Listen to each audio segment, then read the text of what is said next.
Every club. Every day. The Global Sports Podcast Network. Hello everybody, it's Will from Daily Wolves, and today is our crossover episode with Ipswich, and I'm joined by Rob. Rob, hello. Alright mate, how you doing? Yeah, not too bad, thanks, not too bad. And also Tom from Ipswich as well. Tom, how are we? I'm good, mate. I'm good. Yeah, excited to get looking at Saturday's game. You know, it's a big one for both of us, isn't it? Yeah, I mean, to be honest, it feels like, I don't know about you guys, but we've been saying it's a big one about every game the past sort of couple of weeks. Every game feels like a, 6-pointer, if you like.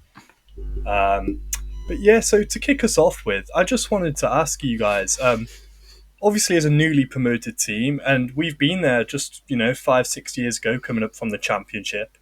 How have you found, your start to the Premier League season? Obviously a difficult one, but, just in terms of the level of football and how you think your squad has adapted, is there anything like specifically that you've noticed different at all? It's just the quality's higher, to be honest. We always sort of, back end of last year when we were looking at promotion, still thinking, we'll probably fall away at some point, and we were letting ourselves get excited, but not over the top. We always said that the sort of football we played in the Championship, we wouldn't get away with in the Premier League, so something would have to give. And then it hasn't really given, and we aren't getting away with it. The sort of some of the mistakes we make at the back are the sort of things that so one that stands out to me. I think some of the games we have now this season where we've given a couple of poor goals away. Obviously, most recently with Muritz's error against Bournemouth, but I think back to Rotherham last year, we won that game 4-3, but one of the goals we gave away in that game was we've messed about at the back all game, and somehow we only conceded once from it. It should have been 2 or 3, but it was Rotherham at home in that time, so we got away with it and got a result. And then now now we don't get away with it.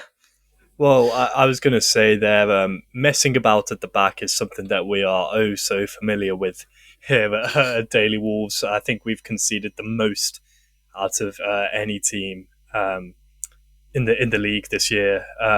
So yeah, it's familiar territory.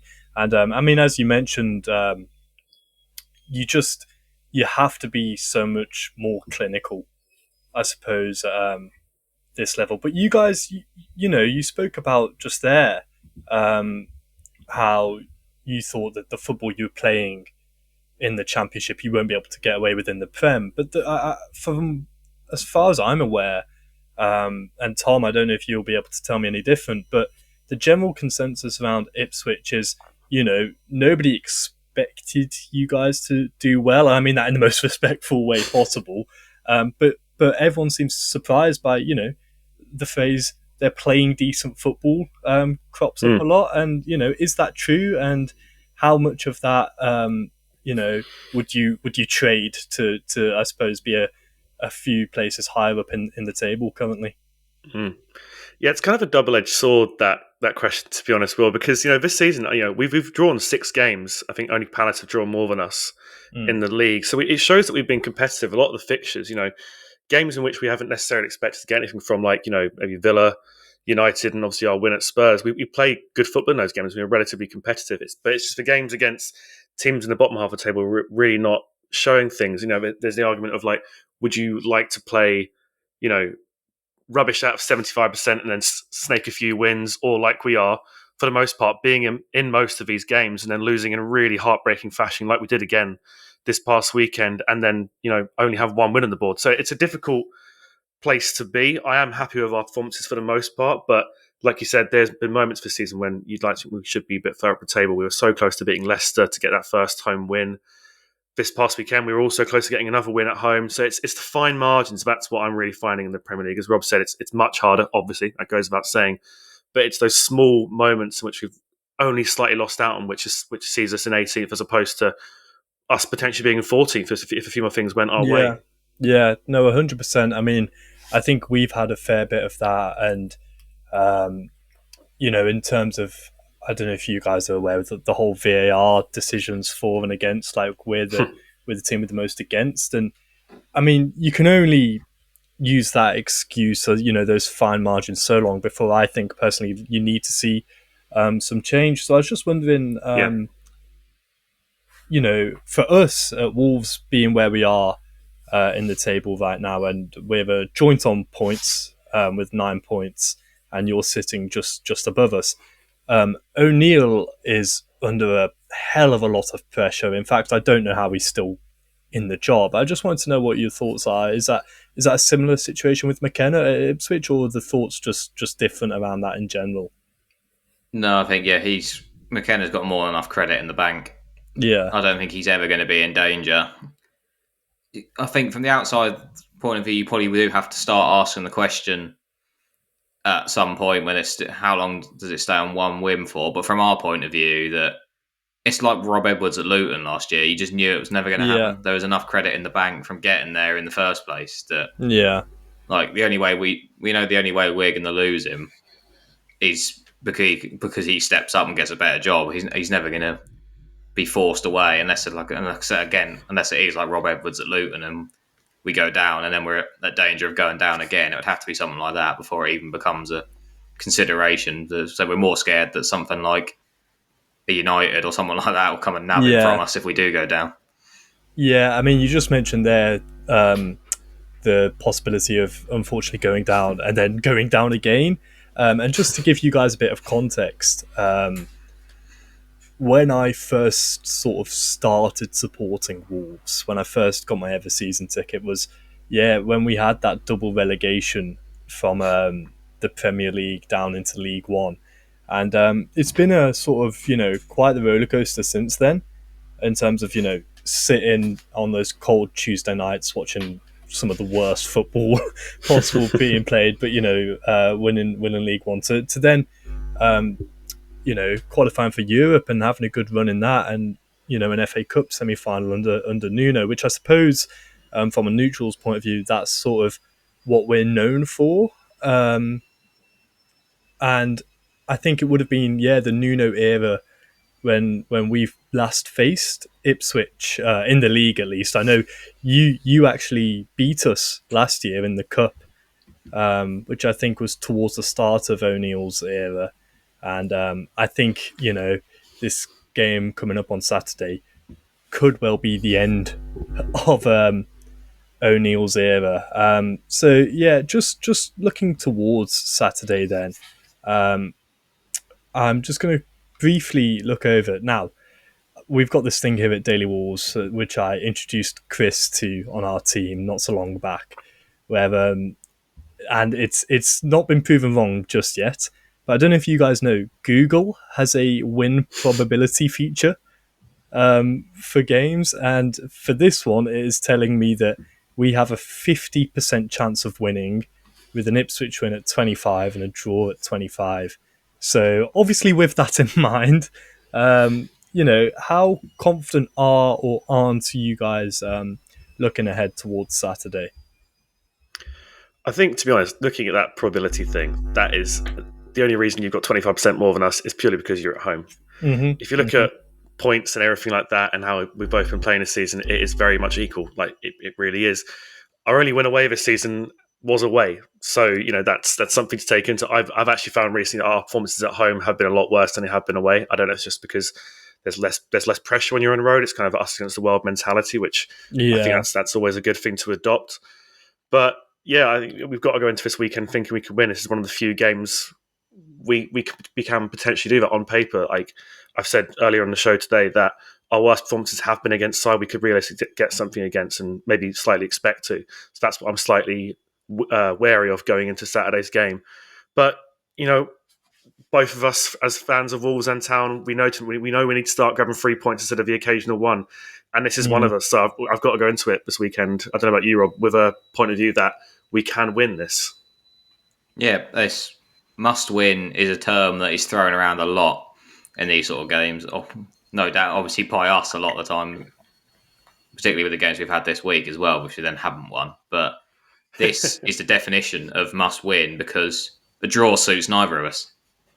Yeah. Quite frankly, look at what if we get a draw here, that just all it does is open the opportunity for your Palaces, your Leicesters, Everton, all those sort of teams. That gives them a chance to go and build a bit of a gap because we've taken points off each other, and it could end up just screwing us both over if the game finishes level. With what it can't be one of those boring games where both teams turn up scared to lose and it finishes a 0-0 or something like that. We can't. It needs to be two teams going completely at it, trying to win the game all week. So like I say, because normally I go into these sort of games and I say, as the away team, as long as you don't lose, you've done your job in these big games. Yeah. But I'm completely against everything I've said in that, as I would be really disappointed if anything except a win, just because, like I say, the draw is near enough as bad as a draw helps us in terms of Wolves don't gain points on us, Yeah. but Yeah. it's all we're doing is effectively dragging each other down with us and just basically trying to nail on that bottom three as it is at the moment. If one of us doesn't go,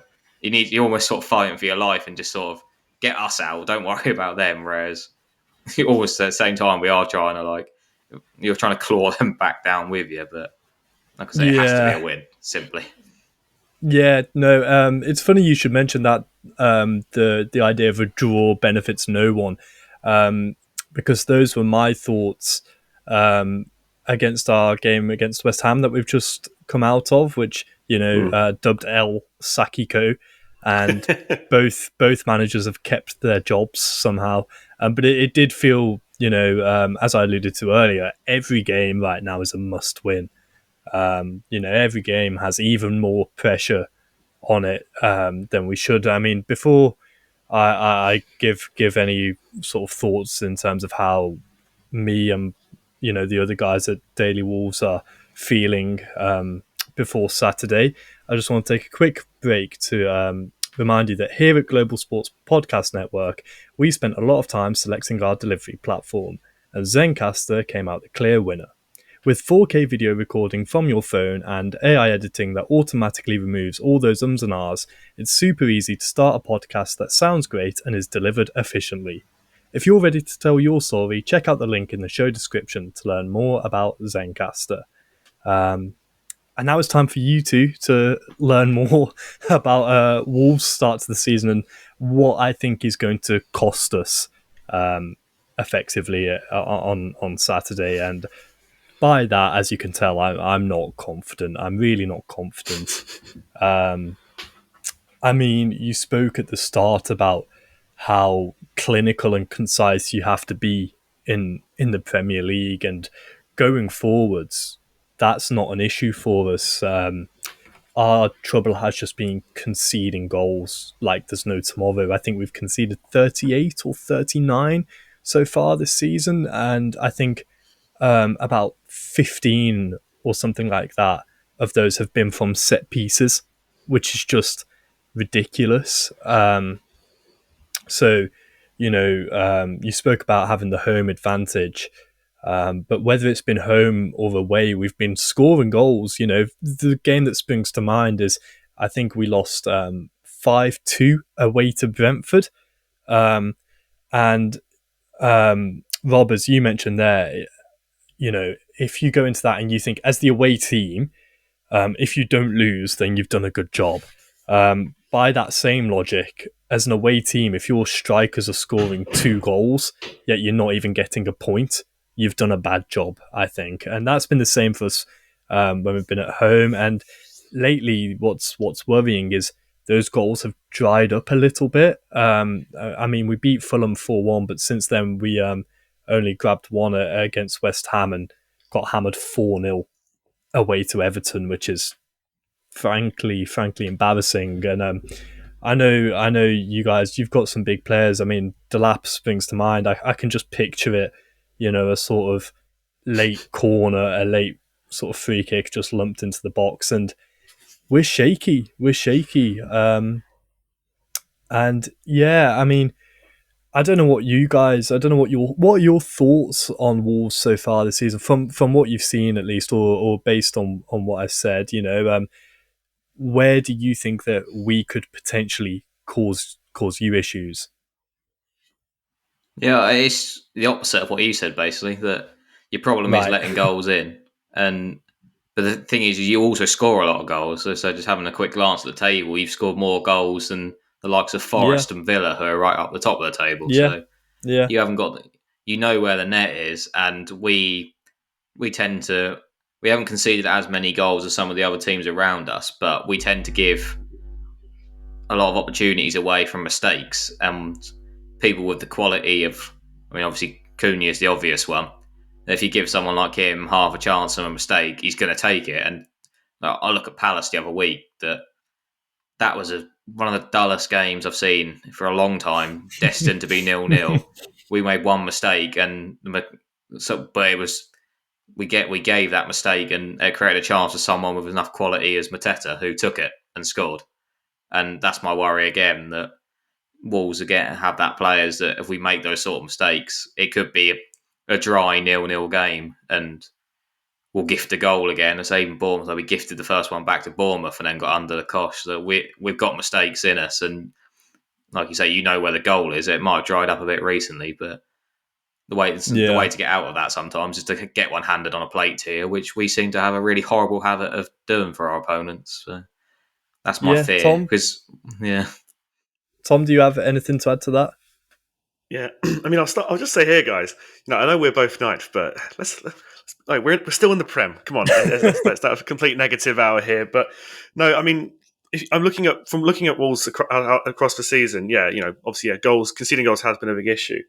But I think individually, like if you look at player for player, I know, the likes of Delap has been fantastic for us this season, and fingers crossed we can hold on to him regardless of where we finish this season. But the likes of Cunha there, I'm a big fan of Aït-Nouri as well. I think he's a fantastic player. I think, if you do go down alongside our left back as well, and Leif Davis, I think those two guys, whether they'll be in the Prem or somewhere else next season, he's a fantastic player. I could see him even in the French squad at some point as well. So there's quality across the park there.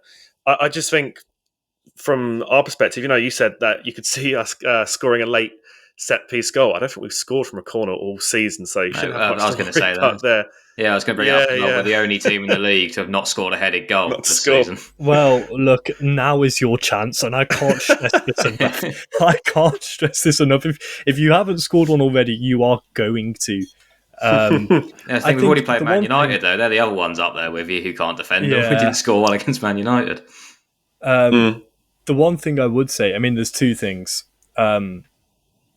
First of all, I've said this about a few of our games so far this season, and if you're saying that you give opportunities away, I think you've met your match, because so do we, and not so much direct opportunities. I mean, there's been a few in recent weeks with Dawson ended up getting dropped just due to sloppy performances, which, when that's your best defender and that's the form they're on, it sort of paints a picture for you of how things are going.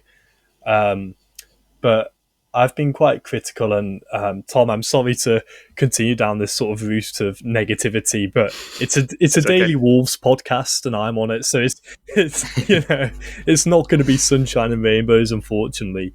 But a lot of the games, even if I was just watching as a neutral,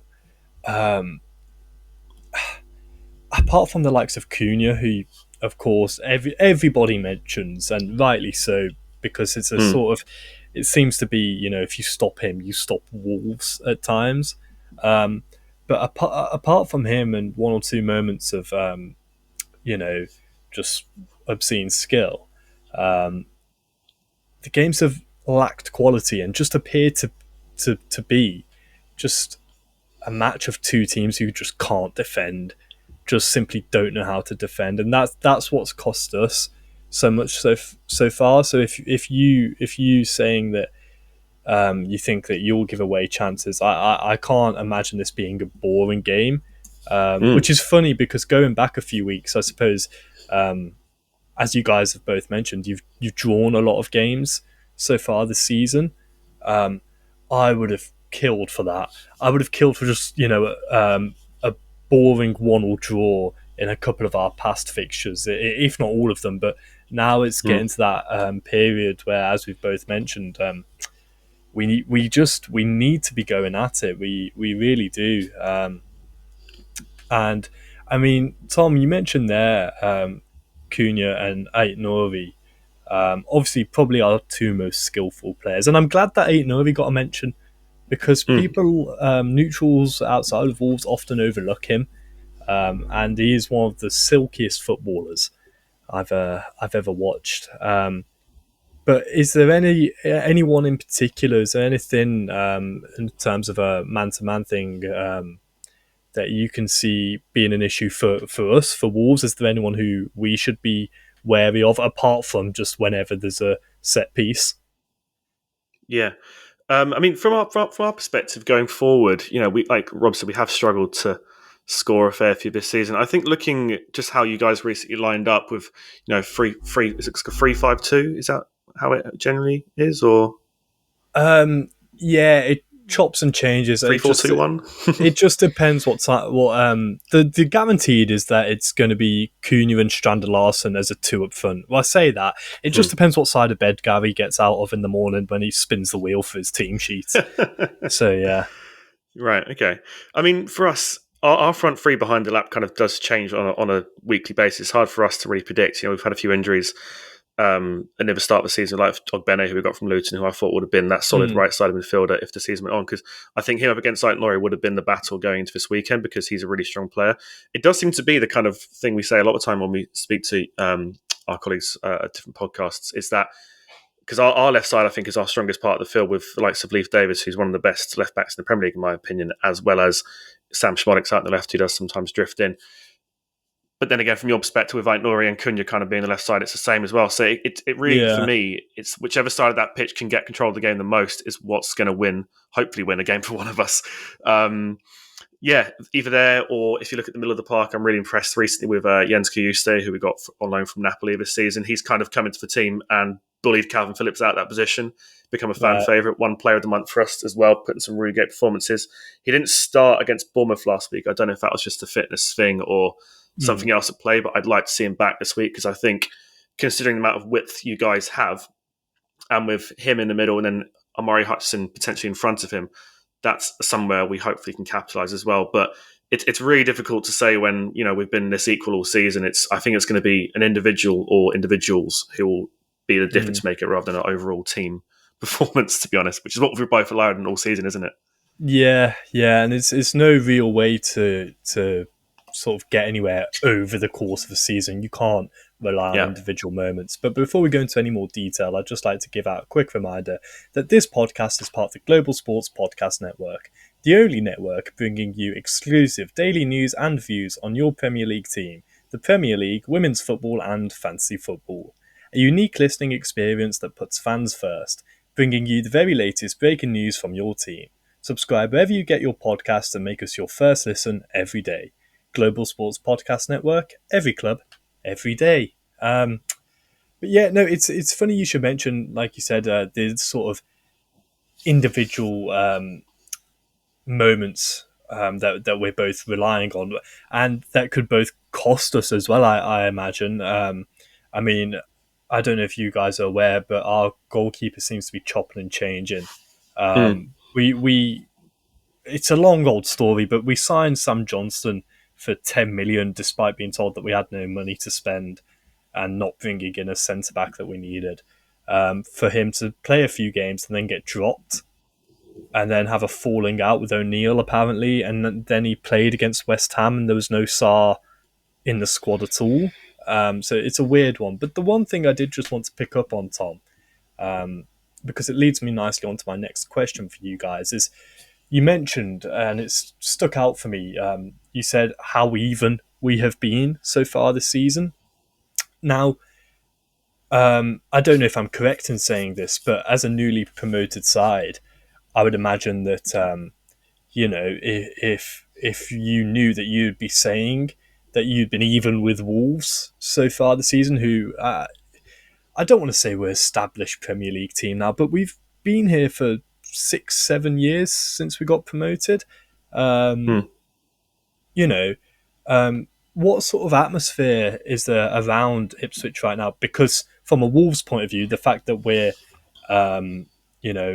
so even with teams in the relegation zone and we're one of them, obviously coming from where we've come from Europe a couple of seasons ago to this, there's a really, really sour and potentially toxic vibe around the club at times. So I just want to know if that's, obviously I can't imagine it'll be the same, but just what is the feeling? Are you guys just, enjoying the Premier League, or are the results going against you starting to sort of drag you down a little bit? Well, I think that initial sort of, like you said, enjoyment of being back after 22 years in the Premier League, that has inevitably faded away. Even if results were going our way, I think that sort of, oh my God, we're here kind of vibe, that eventually goes. The honeymoon phase, shall we call it. But, ahead of the season, myself and Rob, we both predicted Town to stay up, but just in the 17th position. So in terms of where we are on the table, I don't want to say I'm more than happy, but I'm more than expectant of whereabouts we're supposed to be. You're it's okay just, with it for now. Yeah, exactly. I mean, I don't want to be 18th come mid-May or whenever the season finishes, of course. But, I expect us to be in a relegation fight, and we're in one. But, we're not in, if you look at the table, we're not, either of us, and I'm happy about this, we're not like Southampton, where I feel like our obituary's already been written, to be honest. There's definitely a fighting chance of both sides here, which is why this game's so important on the weekend. But, it's starting to get a bit hairy, but I'd rather be doing this than, I said many times, 2 years ago on a Tuesday night, we were playing Morecambe or something like that on a cold, almost empty Portman Road. Yeah. So these sort of games, yes, for not going our way. But as I said earlier, we are playing some decent football, and I'd like to think hopefully that can turn around. And I'd rather be playing these games and potentially thinking, oh my God, we're going to get relegated from the Premier League than back in those League One horrible days, because they really weren't good. But yeah, Rob, do you echo that, or are you a bit more... I know, like, from the team, you're sometimes a bit more negative, shall I say? But where are you at? That's something I'm trying to get better at, I think, because I have been moaning and getting annoyed to the results. But I saw it on Twitter the other day that someone was saying, like, let's put things into perspective, like you just done there, that compare that. And I was like, I do need to sort of... I'm in danger of it coming to the end of the season if we do go down and having not made the most of it. It could be a one and done season, and for all we know, like, we could go down and not come back for 20 years again. I feel like I've suddenly sort of realised I've not been making the most of it, so I'm trying to improve on that and just try and pick the positives out where I can. But that's only sort of been as of the last week or so. I've sort of had that epiphany and realised I need to start doing it. But the last couple of weeks, I've just been disappointed at everything. But I'm trying to look for those horrible stats that people go out on Twitter now and just hope they're about other teams. So like Southampton having 5 points, no team on 5 points after 15 games has ever stayed up. So I was like, right, that's one down, one position gone. I was going to say those 38 goals in. No team who's let 35 goals in at this point in the season. I think 35 or 36 goals or something. Every team who's let that many in has gone down. So I was like, right, bang, one position to play for. We got a chance again. History repeats itself. Wolves and Southampton are gone. So it's all right for us. So the Daily Wolves fans are going to hate me for that. But oh well. No, I dare say that they'll probably somewhat just agree with you. There seems to be an ever-growing sense of concern, and then some. And it's funny because you mentioned the sort of different perspectives that we're both coming from, and you talk about those League One days, and I remember it oh so well, as I mentioned, and then when we were in your position, I remember when we first came up, I was thinking, just stay up, I don't care, just stay up, and then we qualified for Europe in that first season up, which was just obscene. And that's why now there's such a sense of negativity, and it's getting really toxic. The way we've been dragged down purely by our owners, which I'm sure most Wolves fans are in agreement on. But you mentioned there, guys, that was it 22 years since you were last in the Prem? Well, leads me very nicely onto my fun fact that I was going to give you just before I ask for score predictions, which is the fact that this is the first ever Premier League meeting between Wolves and Ipswich. But the Tractor Boys have won 6 of the last 7 top flight games between the sides, obviously before it became the Premier League. So just on that note, Rob, can I get your score prediction for Saturday? This is tough because I've got 2 different answers. I've got head and just pure hope answer. Yeah. Because if I'm being obviously, the hope side of things is I want us to go in and put out a statement performance, sort of 2-0, or something 3-1 or something like that. Goals in there, that sort of performance. Stranger But things have happened. yeah, that's the thing as well. That I think it will be, if we're going to win. I think it will be a statement performance, because from what I've seen, and not even just this season, and sort of last season, the way we won games, I honestly don't think we have that sort of, trying to think of a word I can say on the podcast, S House Right, 1-0 okay. performance in Yeah, us. yeah, I yeah, truly don't think we have that in the locker especially yeah. going to these away games. I don't think we will go and grind out like the sort of game Forest done over us the other week, where we go and we focus on the clean sheet and we nick that goal, we protect it. I don't think that's in our DNA for the way we play, and so when we try and do it, it doesn't work. But I Yeah. don't, and that's the sort of, in this sort of massive must-win game, is the sort of performance you need to come in and do as an away side, I think, and I don't think we have it in the locker. So the hope is like a big statement, like 3-1. Like I say, we both leak chances, but if I'm being completely honest and Yeah. going with what my head says, I think we're both going to walk away extremely disappointed at a drab 1-1 draw. Tom, do you which sort of prediction do you sort of find yourself leaning more towards? Mm. Well, under Kieran McKenna, and Rob, you can tell me if I'm wrong here, but I believe this is the case. We've never lost 4 in a row. So we're currently standing on the precipice of that. This season, obviously, the first one, I think we've lost 3 in a row. Obviously, the League One and Championship games, that never really took play. So, that's something that's very much in my head going into Saturday. I am a bit more confident because, as I said earlier, I kind of have to be. These are results where I'd like to think we can get something from. That hasn't really happened all season, to be honest. We've got points against sides we necessarily shouldn't have on paper. So that's the thing I'm slightly wary of. But I think it's good to get away from Portman Road, in all honesty, just for this week. I said ahead of our back-to-back home games, I'm not a big fan of them, to be honest, because you can get a bit more comfortable and lackadaisical. And I think if we had another one this weekend, it could have been the case as well, and remind us of the ghosts that haunted us at home recently. So I think it's good to get away and the players just to kind of look themselves in the mirror a bit and be in that minority at Molineux on the weekend and just focus on the game rather than the many fans. There'll be less fans having a go at them for sure. So my prediction, I'm going to go 3-1 Town. That's a crazy one, I know. Yeah, But okay. I'm a bit more outlandish with our predictions than Rob is, as our listeners will know. And I think, as Rob said, we can't grind out an S House 1-0. Very well put, Rob. And I don't see that ever being the case of us. The win at Spurs wasn't that. It was a 2-0 lead before we did have to hold them, but we were going all out attack even when we were 1-0 up against a quote-unquote top 6 side. So I think even against you guys, I don't see that being the case if you do grab an early goal. And there's a lot of players I'd like to see hopefully put in a good performance this weekend, especially Delap's I know he's obviously caught the eye of many fans on the outside this season, but recently, since that Spurs game, to be honest, hasn't really managed to find the back of the net, I believe. So I'd like to hope see him get back in the goals this weekend and get us up to keep us in 18th and get us on 12 points as we leave the Midlands on Saturday evening. See, what you've seen there, 3-1. Will, is the difference between me and Tom. You'll get we both had 3-1 come to mind as a sort of result we'd like. The difference is Tom, as the most positive one of the 4 of us on our pod, has stuck with it and said 3-1, and me, as the most negative of the 4, has gone, I want a sort of 3-1 statement performance because we need one, but it's probably going to be a rubbish game and finish 1-1. I did predict to lose to Bournemouth last week, to be fair. I did go for a loss, and it did happen, unfortunately. So it's been known to happen. Rob, you appear to be the me of Daily Ipswich, because that's my job. Across, Wolves. Just just giving people a reality check, perhaps, or just completely being pessimistic. And speaking of which, no, I'm going to be, come on. a glass half full and also empty, and I'm going to predict what neither of us want.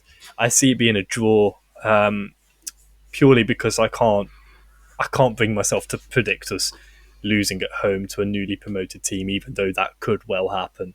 But I do also predict there being goals, so I'm going for a 2-2 draw. I just, we're simply not going to keep a clean sheet, but at the same time, we do have that quality to capitalise on on your potential defensive errors.